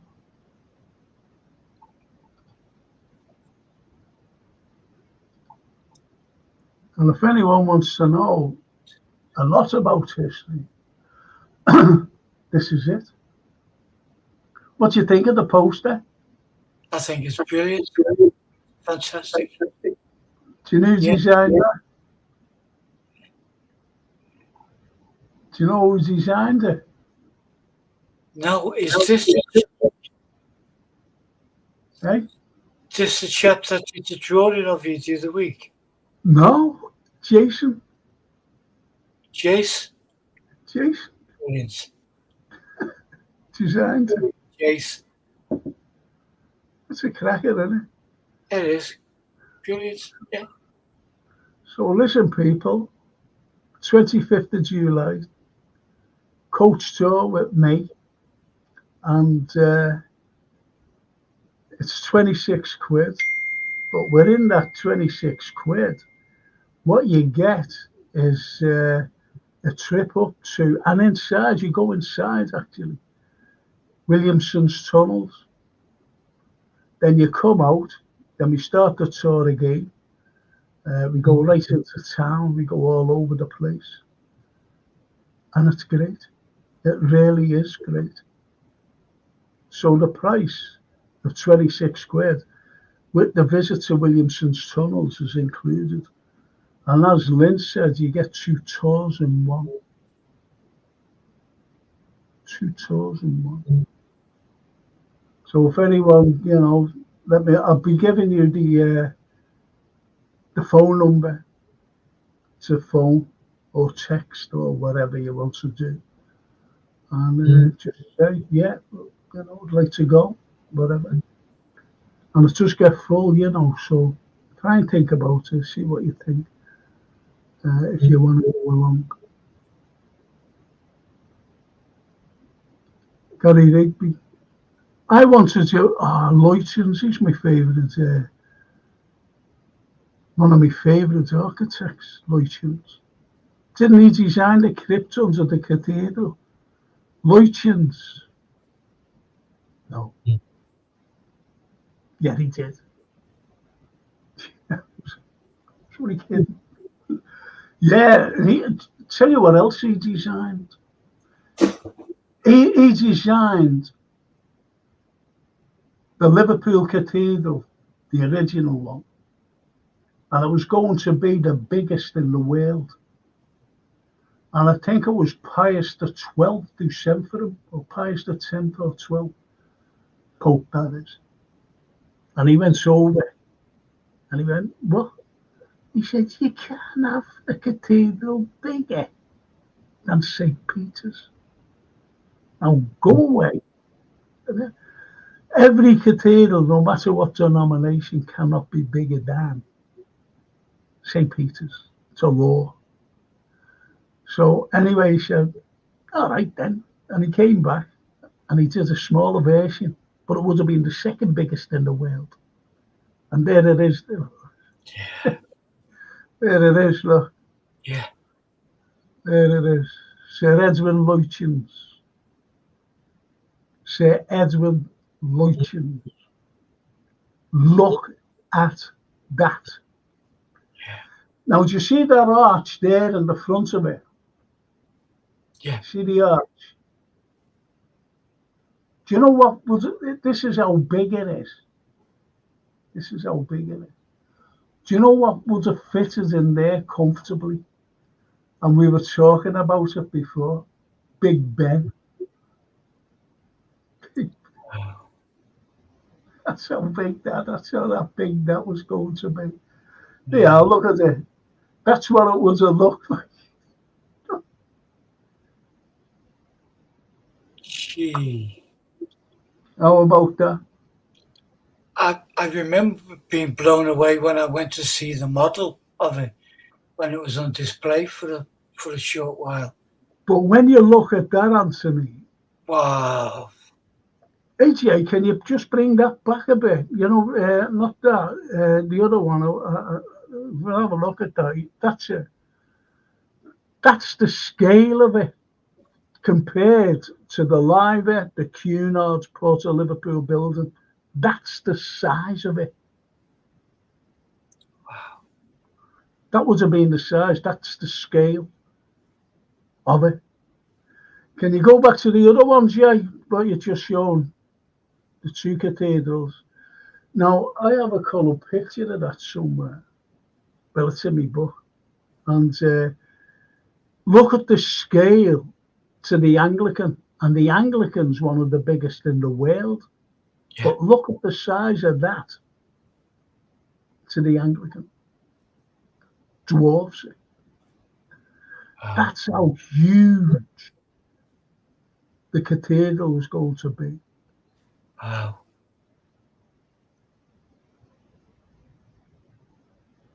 And look at that. That's how it would have been, look. Just look at that. Look at that. How incredible would that have been? Absolutely. Absolutely. Just magnificent. Oh, It's like a palace. oh, unbelievable. And Gary says about Lutyens, actually.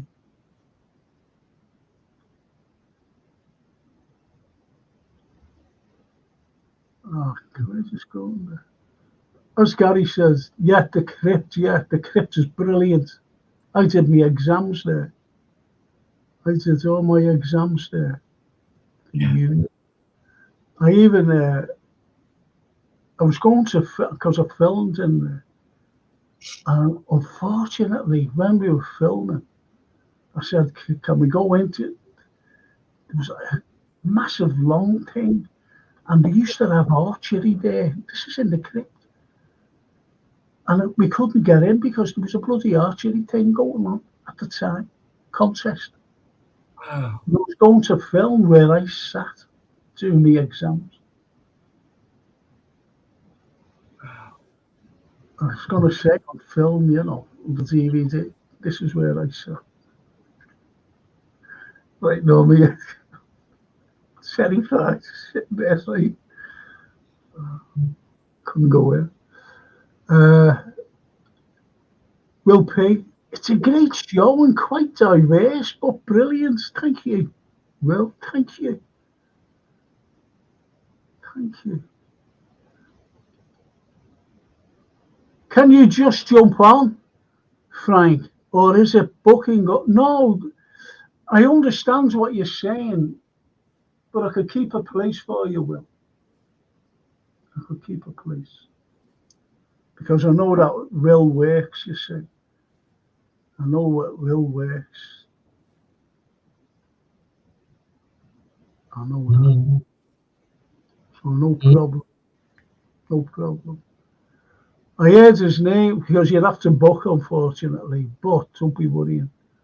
Gary, I heard his name when I was in Delhi. I was surprised. Yeah, when you see on the news programs and and documentaries and things like that, Gary, and you see that magnificent arch, India, that symbolizes India. You see the Liver building symbolizes Liverpool. You see the Eiffel Tower that symbolizes Paris. You see the Colosseum that symbolizes Rome. You see the Empire State that symbolizes New York. So they've all got everything symbolized, every city, if you like. And that arch symbolizes not just the city, but the whole of India. And he designed that also.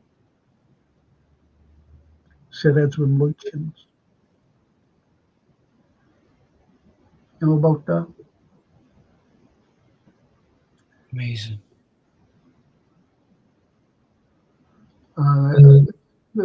He designs a building in Delhi, but I forgot what it was now.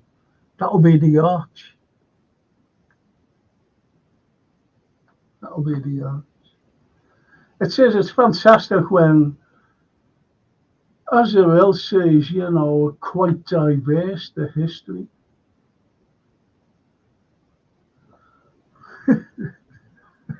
Gary's raised up, look. That's it. India's Gate, it's called. India Gate, it's called. Great. A lot to finish, boys and girls. Well, there's no girls there, is there? Only Liv. I think she's in bed now watching the telly or so. So what about tonight's show then? What do you think? A journey again. I love it. I love everyone, Frank. I've learned something new. I'm inspired to follow some stuff up.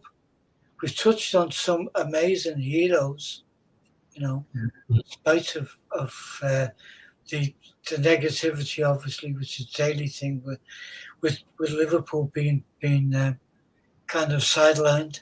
But no, I have loved it. And once again, I'm proud to be a Scouse. I might give you a load of arrows next week. There you go. Do a loads of arrows. People that you've heard of and people that you've never heard of. And you'll go, wow, even our chatters, they'll go, wow, I didn't know that. Oh, I knew that. That was good. Just like Gary Rigby, when he said, he designed something in India, I was surprised when he heard his name. Yeah. Sir Edwin Lutyens. And he designed the gate. Well, it's called India Gate. It's a massive arch. Yeah. Fantastic. Yeah. Fantastic. Well, if you're going to bring up some heroes, we've got to bring up some villains. Yeah. Oh yeah, I'll do the villains. Got some whoppers. Got some whoppers. Like Will Peaser, their villain. Look. Great show, Frank Carlyle. Thank you, Will. Paul Shana. Great show. Take care, Frank and that. Thank you, Paul. Thanks, Paul. Cheers. And as Gary said, great idea for this show. Yeah, I'll do. And they both be female as well and male. Yeah. So it'll be good. I'll do a few, we'll get through quite a few of them. Heroes and villains, eh? Heroes and villains. Such is life, but yeah. Will says, I hope to see you soon, Frank. Yeah, well, obviously. I'll try and comments when I see it on the nuke thing. And when you see the likes of Susan, Victor Hodge, Latte, and Open Berlin, Home Apple, and that Beyond, very nice people there. Give the mighty gods, please. So I've got to thank my sponsors, Gap Painting Services, and there they are. There's Gap, and if you're a senior, if you're an OAP worker, no, not an OAP. Why do I keep saying OAP? If you're an NHS worker, if you're a senior, you get special discounts. They're all time served. They're fully insured. They're all super decorators. If you're going to struggle outside painting your windows, get these lads in. Just get them in. They're super duper, honestly. If you need anything done inside, obviously get them in. As I said, the first class, the excellent workmanship, and as I said, fully insured, and they are fully time served, every single one of them. And I just got to thank Anthony. Thank you, Anthony, for calling in tonight and keeping us company. And thank you, guys. Thanks, everyone. And you know what? There's what you've got to do. Search Facebook, Instagram, or Google for Anthony Brown artist. You'll see some wonderful work. And I mean, I love the Lennon one. I love the Lennon. It's fantastic. And the Jimi Hendrix one. Yeah. And our friend, Billy Kingsley. Billy, yeah. All heroes. It's next week. Any villains? No, you don't know villains. The only villain you know is me.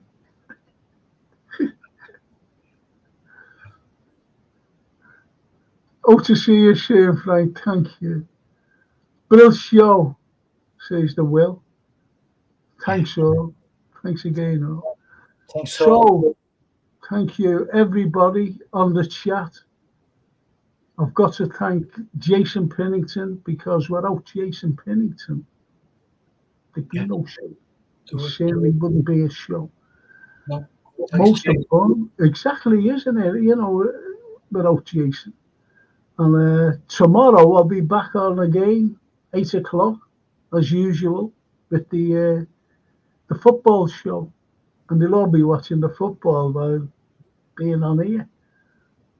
So anyway, I'd just like to thank everyone on the chat, because without you, it certainly wouldn't be a show. You wouldn't be seeing me, you wouldn't be seeing Anthony on the football show, you wouldn't be seeing the guests or anything that we have on. Thank you so much, everyone. Thank you, Anthony. Thank you. See you soon. Okay. Thank you. I love that. Thanks, Jason, says the Will P. Yeah. Absolute. Paul Taylor. See you tomorrow, Frank. Thank you, Paul. And Yusuf. We're going to be ranting tomorrow, says Yusuf. Yes. I want to rant about Italy going out. Sickened me. They were awful. But I'll be talking about that tomorrow. Thank you so much, people. See you all tomorrow. Thank you, my great friends, not good friend, great friends, Anthony Brown, and everyone associated with the show. Thank you so much. See you all soon. Bye.